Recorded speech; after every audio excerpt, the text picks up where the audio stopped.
Sometimes in Magic the Gathering, a card is very popular and expensive, and for one reason or another, it becomes not that way. The bold and the beautiful, the time and the timeless. This is MTG's Rags to Riches.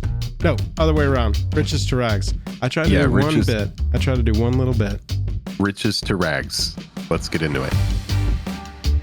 Highest level of gratitude to our patrons who power the channel through Patreon. Check out the Patreon link in the description to learn about monthly giveaways, VIP Discord access, and even our official playmat. Before we talk about these big losers, let's talk about our great sponsors. The first one is Card Conduit. Card Conduit is the best spot to go and sell your cards. TCG Player, for when you're buying your cards. Go on over to TCG Player.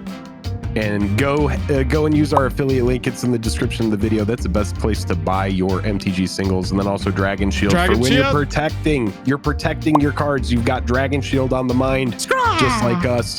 Make sure to use our code and save yourself some money when you're buying your next set of Dragon Shields. And then also MTG Stocks for the long-term price history of cards. MTG Stocks. Make sure you go get your MTG stocks going, and while you're there, check out their premium service. Their premium service gives you like 80% more features, so definitely check that out. And then finally, Moxfield. Moxfield is the best spot to go to organize your decks. Let's start off the journey with Snapcaster Mage. Jake, we are about to get another World Championship card printed into Magic with our Outlaws of Thunder Junction set. I didn't even know that. Yep, we're about to get a new one, and it's also a blue card, kind of crazy. But Snapcaster Mage, not the OG, but one of the most powerful of all time in this class of cards. If you win a World Championship, you get a card designed that's got your likeness on it, and you get some say in what it does. Snapcaster Mage, Jake, it dominated formats for so long, but at this point, what is it? Is it reprints? Is it power creep? There's a lot of different ways that these cards can fall from grace, so to speak, or go down in price in terms of how we're talking. What caused the Snapcaster Mage fall? It has to be power creep, dude. Mostly power creep. Also, you know, Modern no longer wanted 4 copies of the card. You can see way back in the day there, sets and years ago, all the way back in, between 2015 and 2016, we have an all-time high of like $75. Dude, I remember Innistrad, dude. This was an amazing set. You got Snapcaster Mage, you got Liliana of the Veil, which should probably be on this list as well, but we're not talking about Liliana of the Veil. But that's another one that's lost a lot of its value. But yeah, cashing in on reprint equity, also good card when we're talking about Commander. I kind of like to talk about Snapcaster Mage, you know, from the Commander aspect, which is you have a card that is generically very good.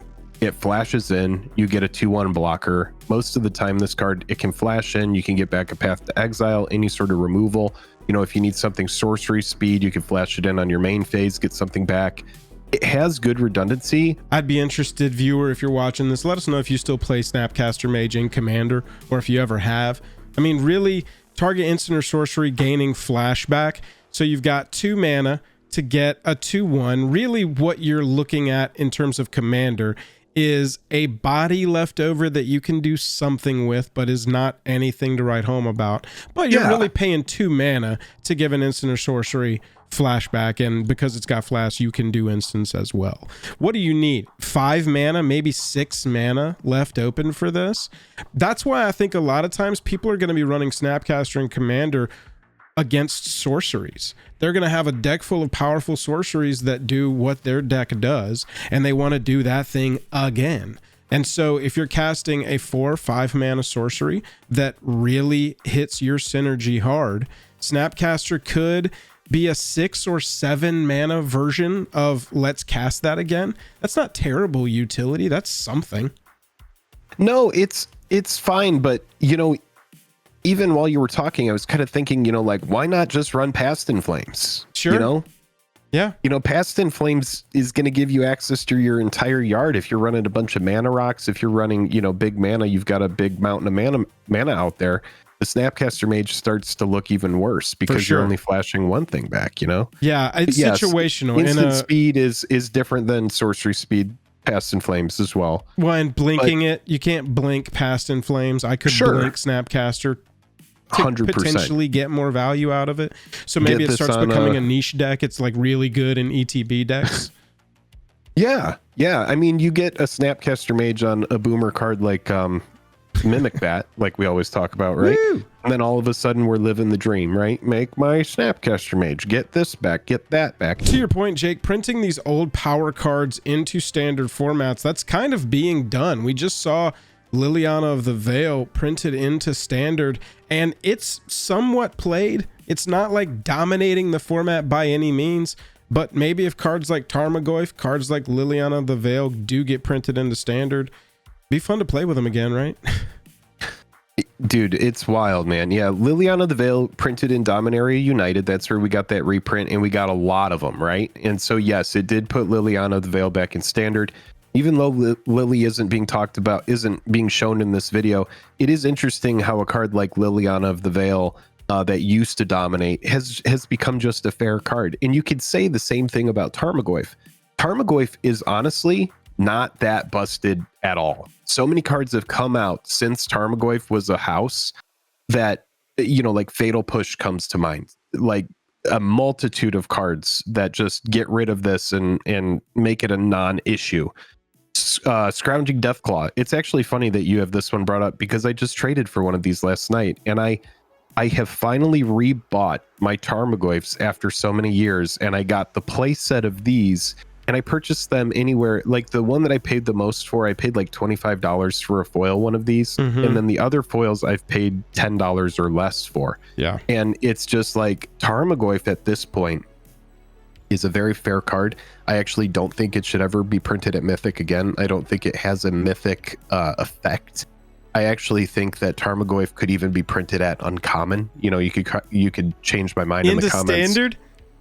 Yeah, I could see Tarmogoyf because here's the thing. A lot of Tarmogoyf's potency comes from fetch lands and having lands in the bin, because you're able to get that extra card type. When you in a format like Pioneer or Standard, you don't have a bunch of fetch lands that are going into the yard, and so Tarmogoyf gets kind of powered down.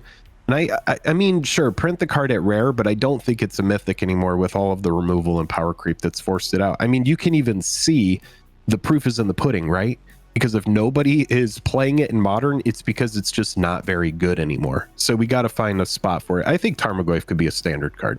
Easily. I would love to see the look on limited players' faces if you said that Tarmogoyf was getting printed at Uncommon and they were going to have to see Tarmogoyf that often in limited. But yeah, you're right. Obviously constructed playable, constructed necessary almost, so that you can really fill up your graveyard. We did just have a set with LCI though, printed with Descent and mechanics that specifically have to do with the graveyard getting filled up. So could be an interesting time to see this in a standard format. I just remember, dude, when this was like a $200 foil or a $250 foil, or we all know the clip of Maynard opening this up and taking it over a Burst Lightning, for example, right in that big draft. Right. And long gone are the days. I guarantee you a pro would not be picking Tarmogoyf today over a spell that's going to make their deck better. And it's just because the card, it's a name, but it's like that old retired actor that everybody knows, you know, who they are. This is like the Mel Gibson of Magic the Gathering cards, right? Like everyone knows who Mel Gibson is, but he just doesn't work anymore. That's really where we're at. Here's another old retired actor, had an accident with some oil, and may or may not be alive, may or may not have been in that murder set, but who really even knows what happened in that murder set? It's Jace the Mind Sculptor. Jake, this card was the absolute pinnacle of MTG when you and I got into the game in college. I had played before in middle and high, but there was that break.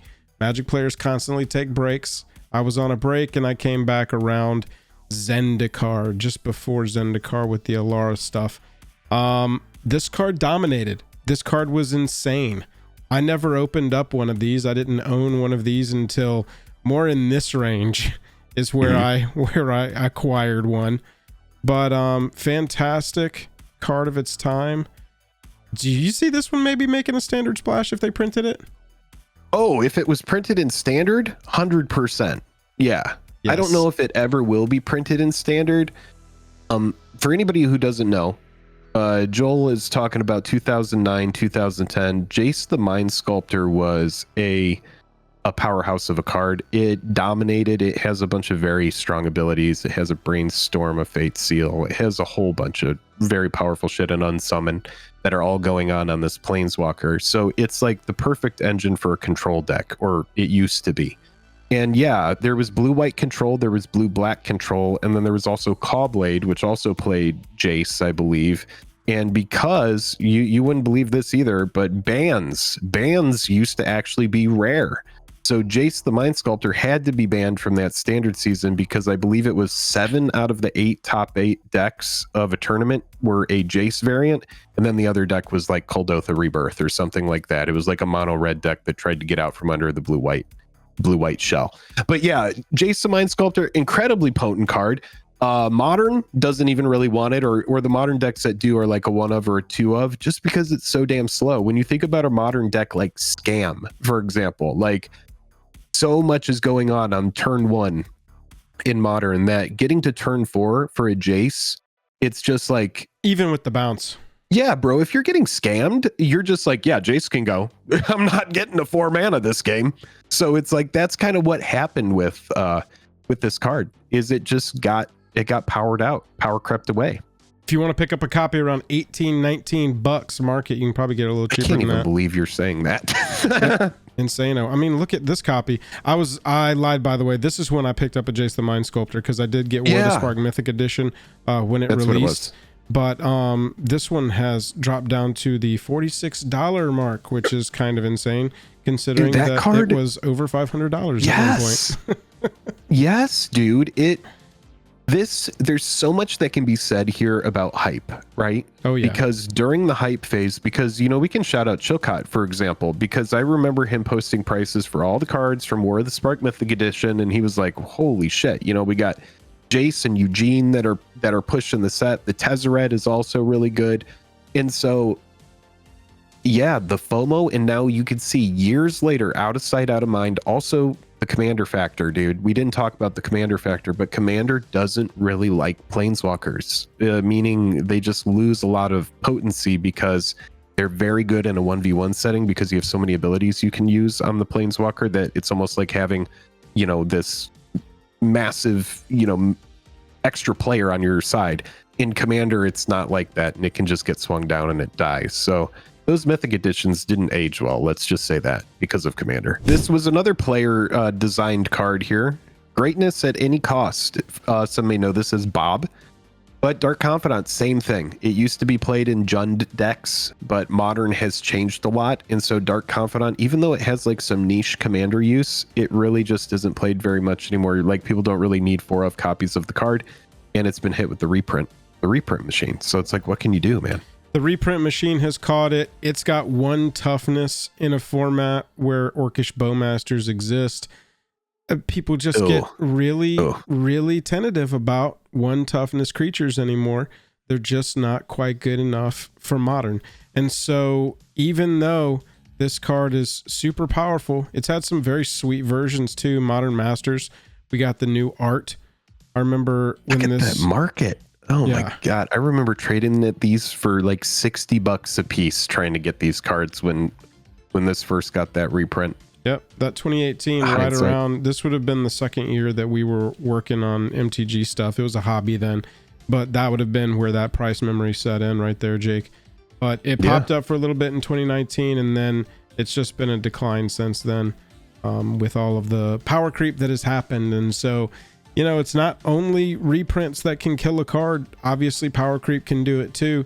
You got to kind of hope that maybe cards like this, Standard, Pioneer, when do they start printing cards right into Pioneer? That's got to be right around the corner, right? Pioneer Masters, our very first one of those. Can't be too long before we see that. I'm kind of getting a revelation while we're recording this video, which it's like kill your heroes kind of thing, if that's the right turn of phrase. But it's kind of like this whole, I remember and recognize all of these cards as being old format defining staples. Yeah. And none of them are that anymore. They have all fallen out of the limelight, which is just wild because we're looking at cards that years ago people would have killed to have a 4x of all of the cards we're talking about in their binder. 100%. Yeah, I think you're combining two phrases there. I think you combined kill your darlings and never meet your heroes, but I'm not sure Even that better. I'm not sure that that's the Double point you're turn trying of to phrase. Yeah, dude, double I think that's the colloquialism. point. That is the point. Dark Confidant, double colloquialism. Kill your That's heroes. Right. Kill your heroes, baby. Here's one whose price is not defined by modern, not really defined by a ton of playability, just a little bit of niche playability, but highly defined by the fact that there weren't any copies in existence, barely. Yeah. All the P3K cards, and we're going to talk about a couple on here, but you can pretty much take that entire set, Portal 3 Kingdoms, and put it in your back pocket and take it out of your back pocket because we're not done talking about it. Backpack pocket. And listen to this. No, this card it's fine. There are people that want to be able to use it for the tutor. I remember some people talking about when this card did get reprinted. It was the big set. It was the big card from that set. And everyone was very excited because it did have niche like legacy playability. But yes, it was extremely scarce. Look at when that set.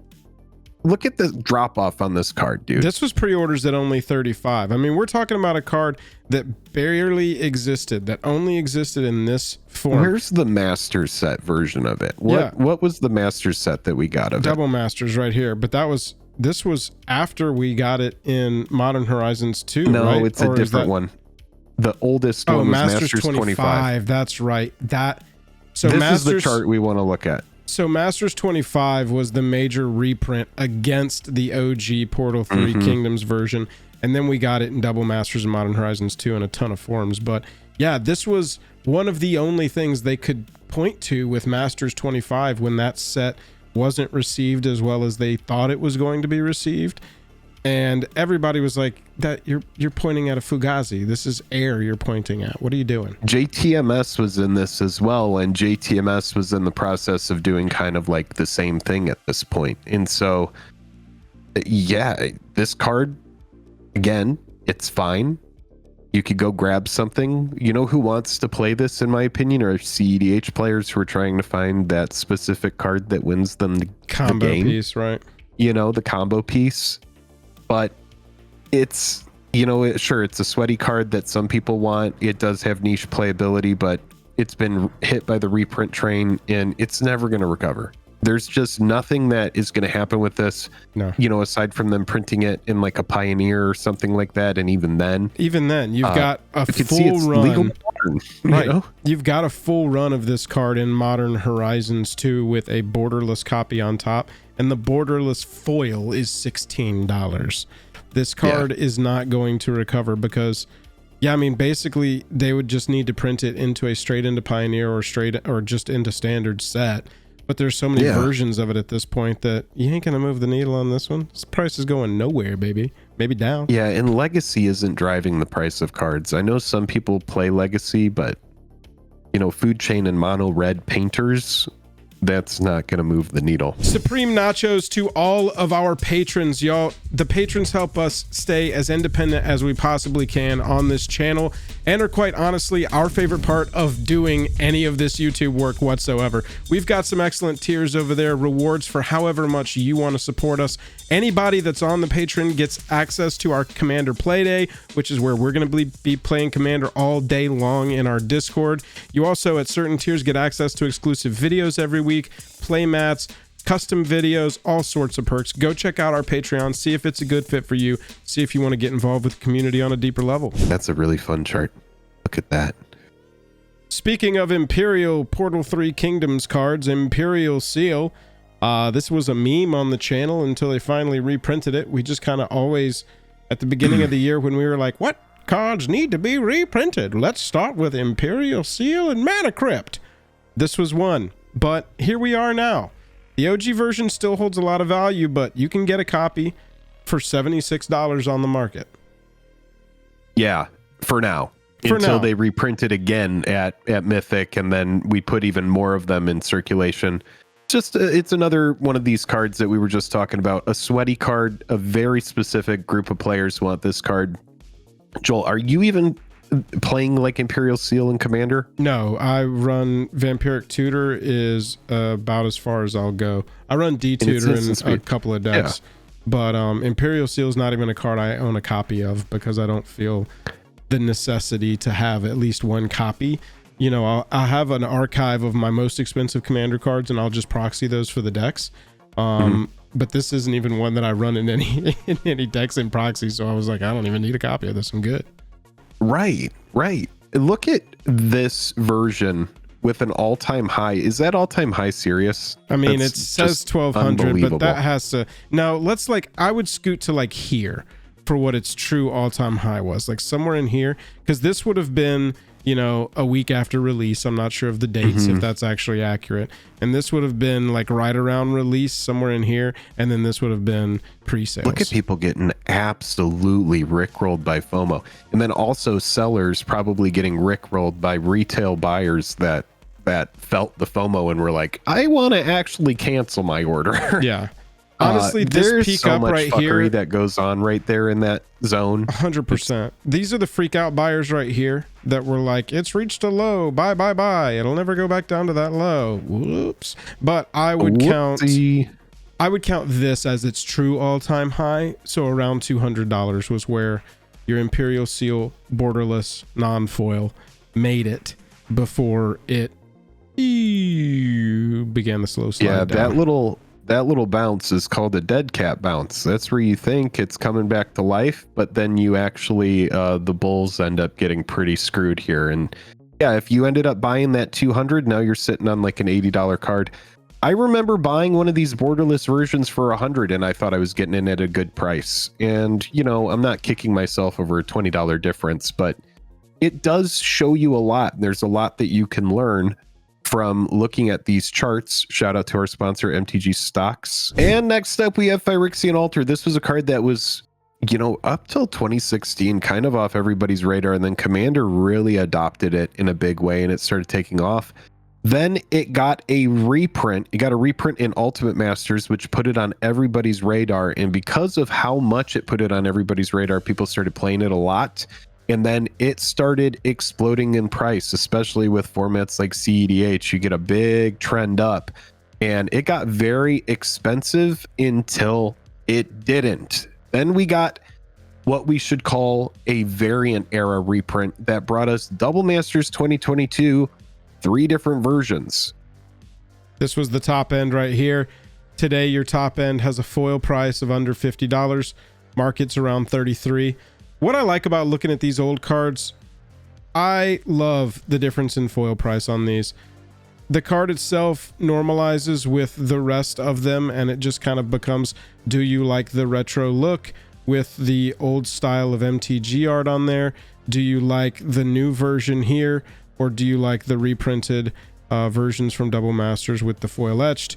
Or do you possibly like this showcase version? It just becomes a question of which one you like the best. But the foils, this era of foils, I just love how much value they hold over time. It's because they're actually old. Yeah, yeah. When they look cool and they still don't bend. It's crazy how all my foils from this era are just pretty good condition in a notebook. If they've been played, they're in worse, but if they haven't been, they're just fine. You know what I'm saying? Yeah, dude, absolutely. I love looking back at all my old school old border foils that are actually true and authentically old. Compared to this retro stuff that comes out today, like Ravnica remastered, where it's sure, you have an old border foil Shockland, but it isn't technically old border. It's a 2022 or 2024 border printed to look old, you know? Exactly. Because of the reprint train on this, I see this just being a $30 card, and that's not a negative thing. That's not a bad thing. That's just where I see this card kind of landing, kind of sitting. You know, it's going to be interesting to be 5-10 years in the future and look back on some of this stuff and be like, hey, let's go peruse the beginning of the variant era. But because this card will inevitably be reprinted again and again, and when it does get reprinted, it's going to get the variant treatment again and again. I don't see a world where this recovers in a big way and becomes like $100 card or $150 card again. No, it looks like it was pre-selling realistically for hundreds. This would have been the FOMO trap up here, and then it fell down to where it is just above where it is today, bounced back up into the $50 range, and then it's been that slow descent ever since then that we recognize as the pattern with most cards. As they get, look at this, how it's kind of, now it's like, whoops, I don't see another good opportunity for reprint. And so the people who are watching start watching that number go back up. It starts getting soaked, and it's going to take a long time. But yeah, you know, special versions like this that people really desire that are like, man, you know, I got to get that Double Masters 2022 art. So reprints can drive the price of cards down just like power creep. But rotation can do it too. Yeah, this is a really good example of how rotation can affect a card's price. This card was a powerhouse 4 of in standard while it was in standard, and when it wasn't anymore, well, you can see exactly what happened. So we have you know, a lot of people playing this. That was the deck to play. I remember History of Benalia just being a massive I played the hell out of this card. I loved it. But now you can see when you look at this saga, it's just fair. Yeah, for 3 mana, you create a 2/2, you create another 2/2, and then the stuff you control gets a nice little combat trick until end of turn.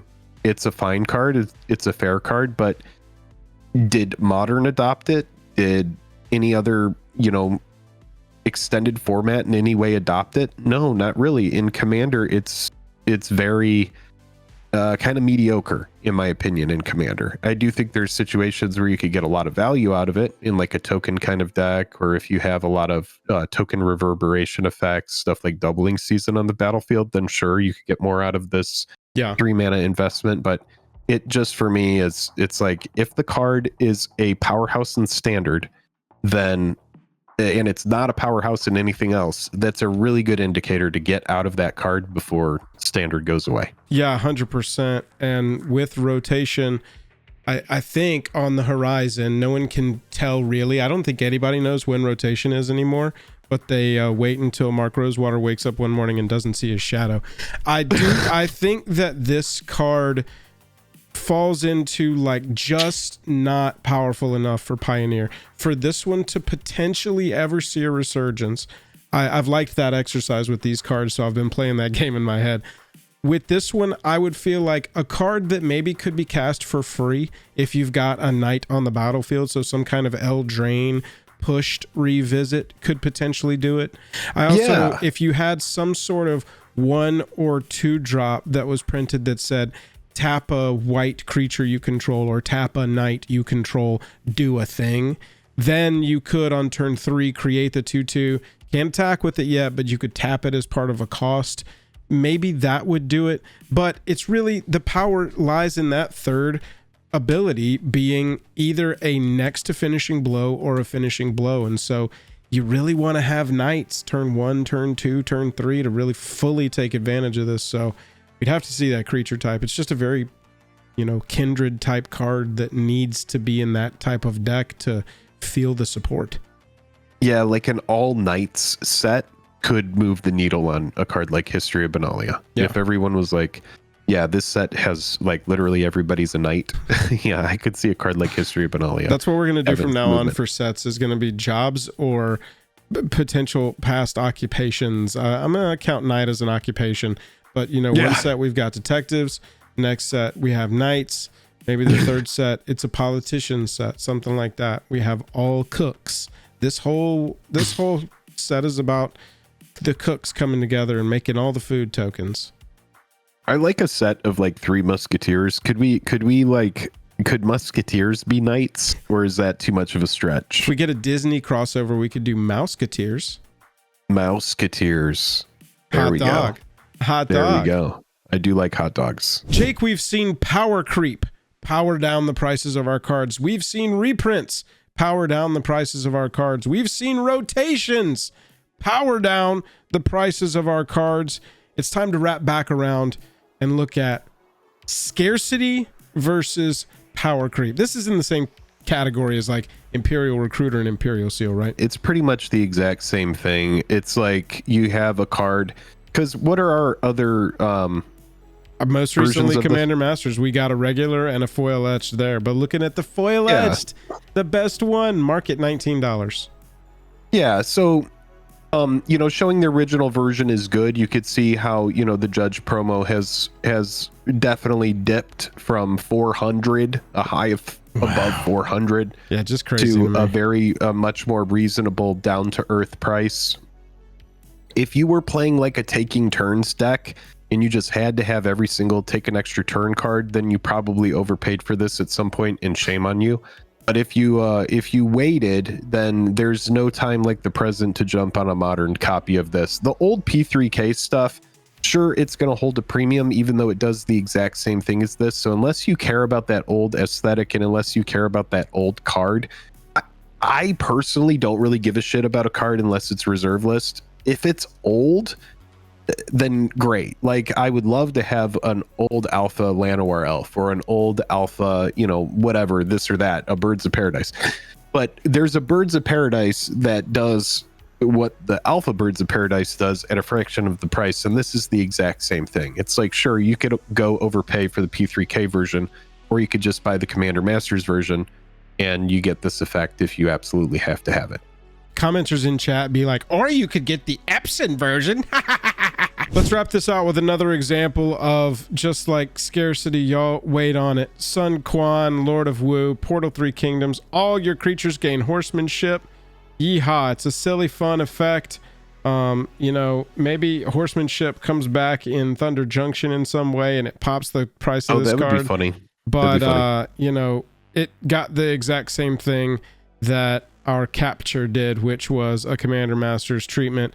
And now you can get foils of this for $6. And as Jake said, it does the exact same thing. And it's actually worded in a modern way where you don't look at it and go, ah, with your eyes. Yeah. Don't buy P3K cards. Huge thanks to our patrons that support us at our $10 tier or higher. All of these people get an exclusive video on the Patreon every week. That's everything from personal stories about Jake and mine's MTG journey to actual finance related topics that we don't think are, you know, suitable for the main channel. Maybe they're deeper dives. Zach G, we want to start off by thanking you, my friend. Dustin as well. Dustin Hammersmith. JR Hunter. Josh K. David Levering. Aaron Wasson. Ian of Wildcat MTG. Wildcat MTG. That's the sound of a wildcat. You like that? Yeah, Annihilator I did like that. Also as well. Annihilator, thank you. Nico Watson. And Friendo. We have many, many more, but we wanted to say y'all's names. We're kind of catching up. This is a newer tier for us. All of those people, y'all have been around since like 2022, so thank you so much. Y'all, if you're not a patron, go check it out. See if you want to join.